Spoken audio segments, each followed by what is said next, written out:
ಯಾರಿಗೆ ಒಂದು beautiful love story ಇಷ್ಟ ಆಗುತ್ತೆ ಅವ್ರು ಈ ಸಿನಿಮಾ ಬರ್ಬೋದು. ಯಾರು ಟ್ರಾವೆಲಿಂಗ್ ಇಷ್ಟ ಆಗುತ್ತೆ, ಯಾರು ನೇಚರ್ನ ಇಷ್ಟಪಡ್ತಾರೆ ಅವ್ರು ಈ ಸಿನಿಮಾ ಬರ್ಬೋದು. ಮತ್ತೆ ಎಲ್ಲ ಎಮೋಷನ್ಸ್ ಇದೆ ಈ ಸಿನಿಮಾದಲ್ಲಿ. ಕನ್ಸುಗಳು ಕಟ್ಟೋದು, ಆ ಕನ್ಸುಗಳಿಗೋಸ್ಕರ ತ್ಯಾಗ ಮಾಡೋದು, ಆ ರೀತಿದು. ಮತ್ತೆ ಸಂಪತ್ ಸರ್ದು, ರಚಿತಾ ಮೇಡಮ್ದು ಒಂದು ಸೀನ್ ಬರುತ್ತೆ ತಂದೆ ಮಗಳದು. ಆ ರೀತಿ ತುಂಬಾ ಸೀನ್ಗಳು ನಿಮ್ ಕಣ್ಣಲ್ಲಿ ನಿಮಗೆ ಗೊತ್ತಿಲ್ಲದೇನೆ ಗಮನಕ್ಕೆ ತರಿಸ್ತವೆ.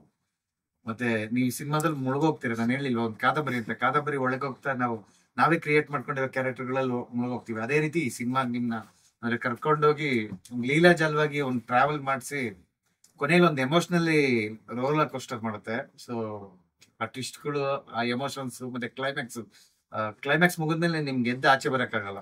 ಸೊ ಆ ಎದೆ ಭಾರ ಆಗುತ್ತೆ. ಅದು ನಮ್ಗಾಗಿದೆ, ಈಗ ನಾವು ಅನ್ಭವಿಸ್ತಾ ಇದೀವಿ. ಸೊ ಇದನ್ನ ನೀವು ಅನ್ಭವಿಸ್ಬೇಕು ಅಂತ ಬಯಸ್ತೀವಿ. ಎಲ್ಲರೂ ಸಿನಿಮಾನ ಸ್ಕ್ರಿಪ್ಟ್ ಅಂತದಲ್ಲಿ ಆ ಲೆವೆಲ್ ಪ್ರೀತಿಸಿರೋದ್ರಿಂದ ಜೀವ ಕೊಟ್ಟು ಅಭಿನಯಿಸಿದ್ದಾರೆ. ಮತ್ತೆ ಸತ್ಯ ಹೆಗಡೆ ಸರ್ ತುಂಬಾ ಚೆನ್ನಾಗಿ ಸಿನಿಮಾಟೋಗ್ರಫಿ ಮಾಡಿದ್ದಾರೆ. ಮ್ಯೂಸಿಕ್, ಪ್ರತಿಯೊಂದು ಎಲ್ಲದಕ್ಕೂ ಒಂದಕ್ಕೊಂದು ಕೂಡ್ ಬಂದಿದೆ ಈ ಸಿನಿಮಾಗೆ. ಜಸ್ಟ್ ಒನ್ ಥಿಂಗ್, ಆಡಿಯನ್ಸ್ ಕೂಡ್ ಬರ್ಬೇಕು, ಈ ಸಿನಿಮಾ ಗೆಲ್ಲಿಸ್ಬೇಕು ಅಂತ ಕೇಳ್ಬೇಕು.